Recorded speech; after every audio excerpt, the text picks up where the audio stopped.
NXT delivered on their brand new network, the CW, but who was the most valuable player on Tuesday night? Welcome back, guys, to Fog Wrestling. It's time to break down the WWE NXT quarterly hour numbers on the CW brand for the first time ever with NXT. So obviously October 1st was NXT's debut on CW, and they did a pretty damn good rating, 895,000. Now, it wasn't as good as the 1 million that they were expecting, but I think most reasonable people weren't expecting NXT to do 1 million. I don't know why they thought 1 million was doable.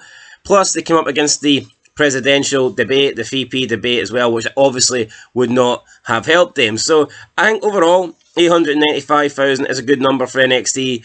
If they could get that every single week, I'm sure they would be delighted. But the likelihood is this was a stacked show. I do think that number will drop. I'll be surprised if NXT stays above 800,000 over the next couple of weeks. I do think we'll see it dip into the 700s and then possibly into the 600s. But we'll see what happens. Anyway, going forward, tonight, last night, whenever it was, Tuesday night, let's talk about it. Quarter 1. 8 o'clock to 8:15, Shawn Michaels, Triple H, live promo, and then ROXANNE PEREZ versus Giulia. This started off with 880,000 viewers and 320,000 viewers in the key demo. So, actually not a strong start there in comparison to some of the other quarters. Quarter 2, 8:15 to 8:30 p.m, ROXANNE PEREZ, Giulia goes to a finish. We get Cora Jade, then we get Nathan Frazer on Axiom backstage. This went up 10% to 965,000, so a big increase there, 10% increase in viewership, also a 12% increase in key demo, up to 357,000. So people obviously interested in seeing the ending there of ROXANNE PEREZ versus Giulia. We're going to quarter 3, we get 8:30 to 8:45 p.m. Ava, Punk, Lexis King backstage, then get Kalani Jordan with Lola Face and Jada Parker. Then we get Wwe Nxt versus Wes Lee. This went down 1% to 959,000, but still doing pretty strong. And in the key demo, it actually went up again, 3% to 369,000. So far so good. Quarter 4, Wwe Nxt versus Wes Lee continues. And then we get the beginning of Miz TV. This went down 1% again, but really small decrease there.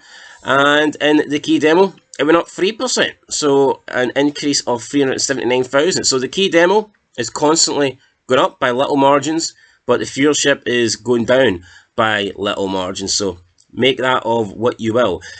Quarter 5, 9 o'clock to 9:15. The Miz, Obafemi, Tony D'Angelo, Cora Jade, ROXANNE PEREZ in a backstage angle. This again in viewership went down 1%. We're now at 939,000. That's solid. That is solid.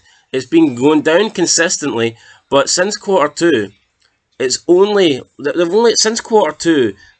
lost 26,000, which isn't a lot, to be fair. But again, quarter 5 actually went up in the key demo, 5% this time, up to 398,000, and this was the highest key demo quarter of the night. 398,000, getting very close there to breaking into 400,000. I believe that NXT did set records, by the way, for the CW channel, because CW are just not used to these kind of ratings.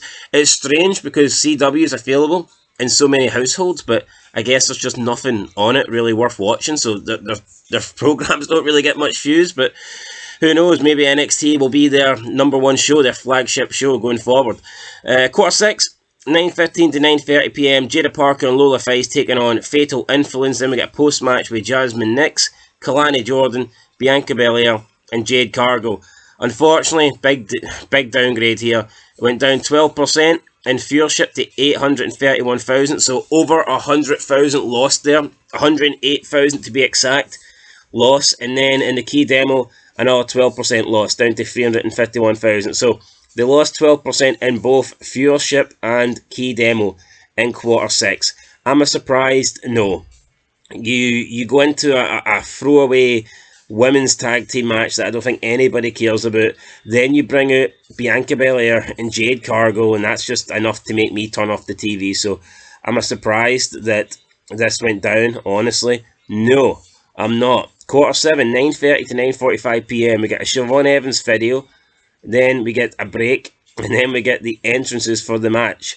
This went down 5% in the viewership, 791,000, the lowest viewership quarter of the night by far, and it also went down 8% in the key demo to 323,000. So a big loss here. Now, what I will say is not much happened. I know we had the entrances for the main event, but it was basically just a quarter with a Siobhan Evans video and a couple of entrances. So, you know, it is what it is.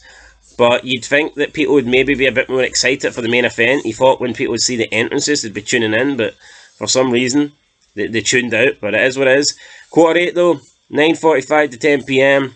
Ethan Page versus Trick Williams, and post-match with CM Punk, with Trick Williams celebrating, and Punk hitting Page with a GTS. This went up 7% to 843,000, and it went up 4% in the key demo to 337,000. So, main event there did get a spike in the end, and I mean, you'd expect that. It'd be a bit worrying that if the world title match and CM Punk couldn't get a little bit of an increase. So, yeah, they did go up, but I think that was to be expected. Anyway, overall, I mean, solid numbers. Now, keep in mind, from quarter 5 through to quarter 8, that's when the VP presidential debate was on. So, yeah, the numbers were lower in quarter 6, 7, and 8, but again, you probably got to factor in the presidential debate a little bit into that. Had there not been a presidential debate, I'm sure those numbers would have been higher. And I'm sure NXT would have got somewhere in the... I think without that, NXT would have probably been about 930,000 viewers overall. Because you can see there is there's a slip when it was into the final hour after quarter 5. So, yeah, I don't think the VP debate helped, but overall, 895,000. It's a really good number. We'll see if they can keep that up. And if they can produce anything close to that, AEW will never beat NXT again. It really is that simple. So, yeah, we'll see what happens. NXT got their new deal here on CW. AEW Dynamite just announced a new deal with Warner Bros. Discovery. I know who's going to win the ratings battle. If NXT keep producing these, then AEW's got no chance. Never mind 83 weeks, it could be 83 years before we see AEW defeat NXT. Anyway, guys, that's it. I'll catch you in the next one. Being Fog Wrestling, leave a like, leave a comment, subscribe, and until next time, peace.